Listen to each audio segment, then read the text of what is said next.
बदला और बदले की भावना एक ऐसा मायाजाल जो बाहर से बेहद ही खूबसूरत दिखता है, लेकिन अंदर सिर्फ और सिर्फ अंधेरा होता है।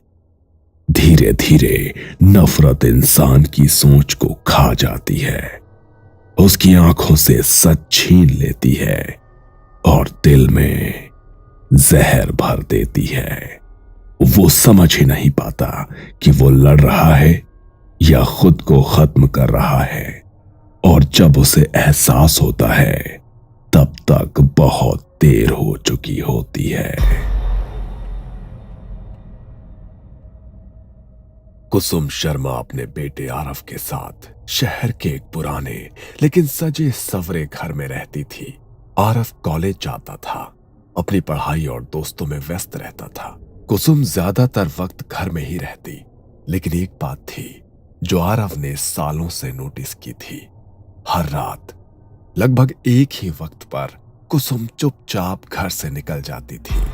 न कोई वजह, न कोई जवाब। आरव जानता था कि उसकी मां रात में घर पर नहीं होती, लेकिन उसने कभी सवाल नहीं किया, क्योंकि मां की आंखों में वो अजीब सी चमक देख चुका था, जिसके बारे में सवाल पूछना आसान नहीं होता। एक दोपहर आरव अपनी दोस्त नेहा को घर लेकर आया। मां, ये नेहा है, कॉलेज की दोस्त, नोट्स लेने आई है। कुसुम ने पहली बार नेहा को देखा। साधारण सी लड़की, साफ आंखें, भोली मुस्कान। कुसुम मुस्कुराई। आओ बेटा, बैठो। चाय लोगी या कुछ मीठा? नेहा सोफे पर बैठ गई। कुसुम सामने बैठी और बातों बातों में पूछने लगी। तुम्हारा पूरा नाम क्या बताया तुमने? नेहा सिन्हा आंटी।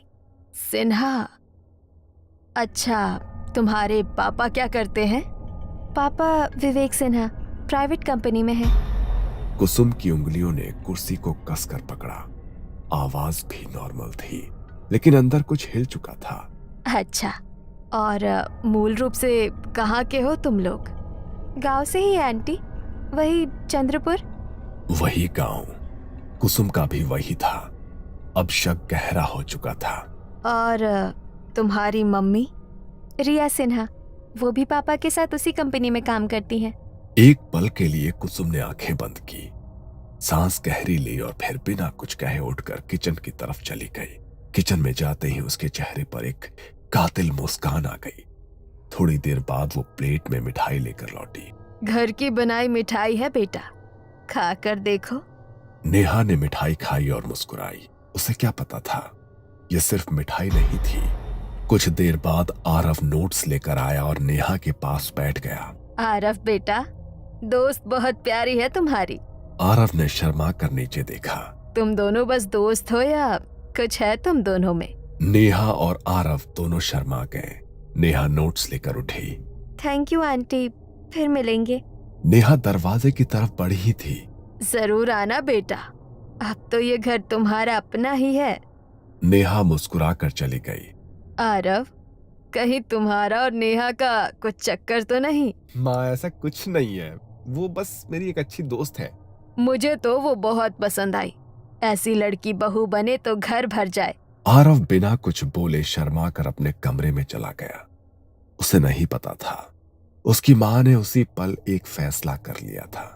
उस दिन के बाद नेहा का आरव के घर आना जाना बढ़ गया। कभी नोट्स के बहाने, कभी प्रोजेक्ट्स के लिए, और कई बार बिना वजह के बस कुसुम से मिलने के लिए। कुसुम हर बार उसे बड़े अपनेपन से मिलती, उसके लिए खुद मिठाइयां बनाती और जाते वक्त जरूर कुछ न कुछ पैक करके देती।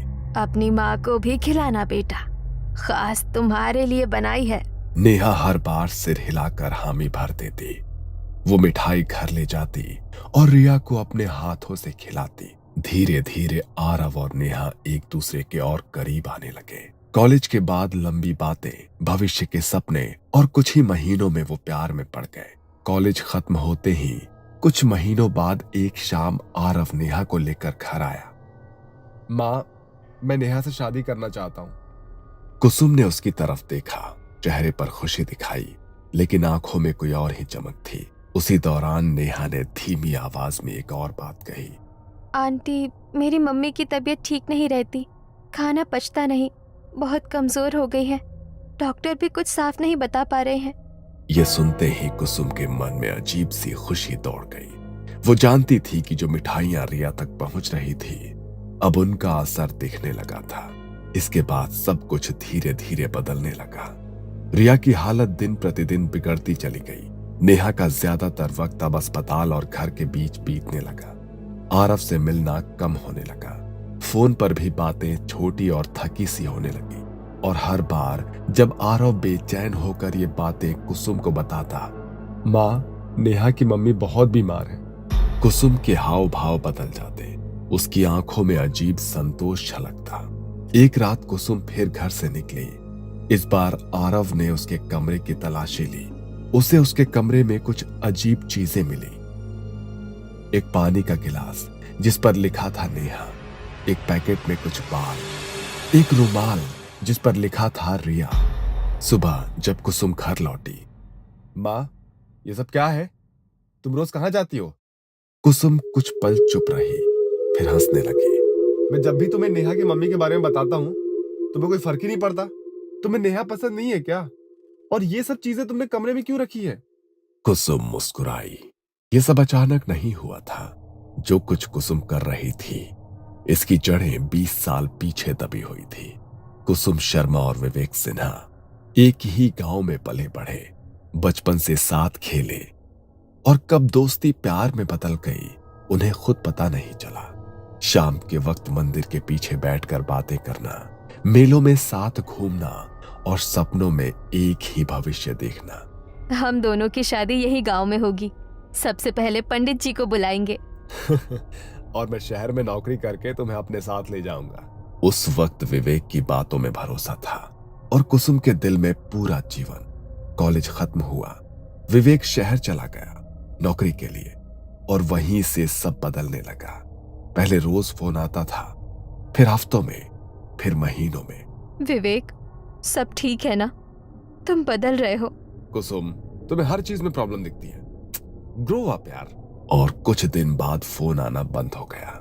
विवेक और कुसुम की बातें लगभग बंद हो गई। 1 साल बाद विवेक अचानक गांव लौटा। कुसुम का दिल जोर से धड़क उठा। उसे लगा शायद सब ठीक हो जाएगा। उस शाम वो उससे मिलने गई। विवेक, अब तो सबसे बात कर लेते हैं, हमारी शादी के बारे में। विवेक ने नजरें फेर ली। कुसुम, वो बचपना था, अब जिंदगी आगे बढ़ चुकी है। मतलब? मैं रिया से प्यार करता हूँ और वो मेरे ऑफिस में काम करती है, अच्छे घर से है, हम लोग शादी करने वाले हैं। इतना कहकर वो उठ गया, पीछे मुड़कर भी नहीं देखा। और उस दिन के बाद वो फिर कभी कुसुम से नहीं मिला। कुछ साल बाद कुसुम के माता पिता ने उसकी शादी विजय मल्होत्रा से कर दी। विजय अच्छा इंसान था, शहर में कपड़ों की फैक्ट्री थी। कुसुम शहर आ गई, नया घर, नया जीवन। लेकिन अतीत दिल से कभी नहीं गया। जब आरव सिर्फ 2 साल का था, फैक्ट्री में आग लग गई। विजय उस आग से जिंदा नहीं लौट पाया। एक ही पल में कुसुम विधवा हो गई। वो रोई नहीं, वक्त ने उसे रोने का मौका ही नहीं दिया। बचपन से आज तक उसने आरव को अकेले बहुत कष्टों से पाला। और फिर कुछ महीने पहले एक दुकान में कुसुम की नजर अचानक विवेक पर पड़ी। वो अकेला नहीं था, उसके साथ उसकी पत्नी रिया थी। विवेक ने भी कुसुम को देखा। ना कोई शर्म, ना कोई पछतावा, ना कोई पुरानी पहचान का अपनापन। उस पल कुसुम का दिल टूटा नहीं, सुलग उठा। उसे सबसे ज्यादा ये बात चुभी कि विवेक ने एक बार भी नहीं पूछा कि कैसे हो, जिंदगी में क्या हुआ। उस दिन कुसुम ने फैसला कर लिया, उसकी हर खुशी मैं छीन लूंगी विवेक, जैसे उसने मेरी छीनी थी। बचपन में उसने गांव की बूढ़ी औरतों से कई कहानियां सुनी थी काले जादू के बारे में। किसी ने धागा बांधा, किसी ने कुछ खिलाया और किसी की पूरी दुनिया उजड़ गई। तब उसने हंसकर टाल दिया था, लेकिन अब उसे वही रास्ता सही लग रहा था। वो छुप छुप कर काले जादू का प्रशिक्षण लेने लगी। हर रात घर से निकलती और अंधेरे में अपने अंदर के अंधेरे को और गहरा करती। और जब उसे पता चला कि नेहा विवेक की बेटी है, तो उसे लगा भगवान ने खुद उसे बदले का रास्ता दिखा दिया है। मिठाइयाँ, बाल, नाम लिखा गिलास, रुमाल, ये सब इत्तेफाक नहीं था, ये सब मैंने ही किया है। इतना ही नहीं, मैंने ही नेहा को तुमसे प्यार करने पर मजबूर किया है। मेरी दी मिठाई खाकर ही वो तुम्हारे प्यार में पड़ी है। और जब तुमने उससे शादी की जिद पकड़ी, मैंने जानबूझकर रिया को बीमार कर दिया ताकि नेहा अपनी बीमार माँ को छोड़कर तुमसे मिल ही ना पाए। शादी की बातें, भविष्य के सपने, सब कुछ महीनों के लिए टल जाए। मैं चाहती हूँ पहले रिया टूटे, फिर नेहा और आखिर में विवेक। रिया अब बीमार पड़ चुकी है, दवाई अब बेअसर हो रही है और अब पीछे हटने का कोई रास्ता नहीं है। रिया अब ज्यादा दिन के मेहमान नहीं है। आरव रात भर सो नहीं पाया था। अगली सुबह आरव का फोन बजा। आरव, मेरी मम्मी नहीं रही। आरव के हाथ से फोन छूटते छूटते बचा। उसकी आंखों के सामने अंधेरा छा गया। वो दौड़ता हुआ कुसुम के पास गया। माँ, रिया आंटी मर गई। अब तो बस कर दो। अब तो तुम्हारा बदला पूरा हो गया ना। कुसुम की आंखों में एक अजीब सी ठंडक थी। नहीं आरव, अब नेहा की बारी है। यह सुनते ही आरव फूट फूट कर रो पड़ा। माँ, मैं हाथ जोड़ता हूँ, नेहा को बख्श दो। माँ, नेहा को बख्श दो। मैं किसी से कुछ नहीं कहूंगा। रिया आंटी को मारकर तुमने विवेक को तोड़ दिया है। प्लीज अब रुक जाओ। बस अब रुक जाओ माँ। लेकिन कुसुम के चेहरे पर जरा भी पिघलन नहीं थी। नेहा को भूल जा। मैं उससे अच्छी और सुंदर लड़की तेरे प्यार में फंसा सकती हूँ, अपने वश में करके। नहीं माँ, मैं नेहा से प्यार करता हूँ, प्लीज। उसने जोर से दरवाजा बंद किया और आरव को कमरे में कैद कर दिया। कई हफ्तों तक आरव कॉलेज नहीं गया। नेहा को चिंता होने लगी। एक शाम वो खुद आरव को ढूंढती हुई उसके घर पहुंच गई और कुसुम इसी पल का इंतजार कर रही थी। कुसुम ने दरवाजा खोला। आओ बेटा, अंदर आओ, तुम बहुत थकी हुई लग रही हो। नेहा अंदर आई। उसकी आंखें सूजी हुई थी। रिया कैसी थी आखिरी दिनों में? नेहा की आंखों से आंसू बहने लगे। पहले उन्हें उल्टियां होने लगी, फिर कुछ भी खाती तो सब बाहर निकल जाता, कभी कभी खून भी निकलता। कुसुम ध्यान से सुन रही थी। हर शब्द जैसे उसके दिल को ठंडा कर रहा था। पापा ने हर बड़े डॉक्टर को दिखाया, पर किसी की दवा काम नहीं आई। आखिरी दिन मम्मी ने जोर से चीख मारी और बस वो शांत हो गई। उस पल कुसुम के चेहरे पर सुकून उतर आया।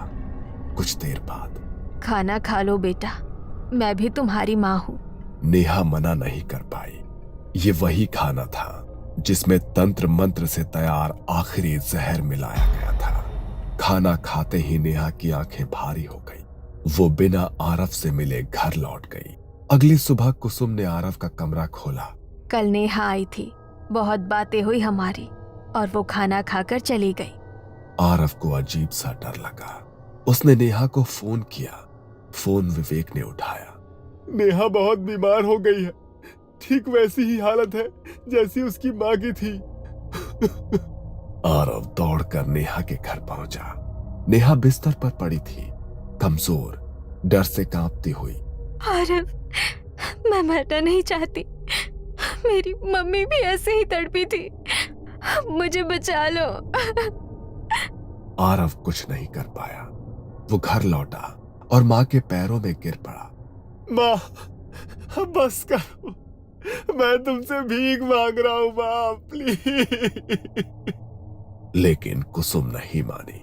कुछ ही दिनों में नेहा की भी मौत हो गई। जब ये खबर आई, कुसुम के चेहरे पर एक भयानक मुस्कान थी। लेकिन आरव ये सब सह नहीं पाया। जब कुसुम कमरे में पहुंची, आरव पंखे से लटका था। उस पल उसके हाथ कांप गए। विवेक की जिंदगी तो उसने बर्बाद कर दी थी, लेकिन अब उसकी अपनी दुनिया भी खत्म हो चुकी थी। उसे उस बाबा की याद आई। काला जादू बर्बादी की राह है, ये किसी को नहीं बख्शता। और आज कुसुम के पास कुछ भी नहीं था। अगले कुछ दिनों में उसका दिमागी संतुलन पूरी तरह से टूट गया। वो कभी रसोई में बैठकर मिठाइयां बनाती रहती और कहती, रिया, खा लो। नेहा, ये आखिरी है।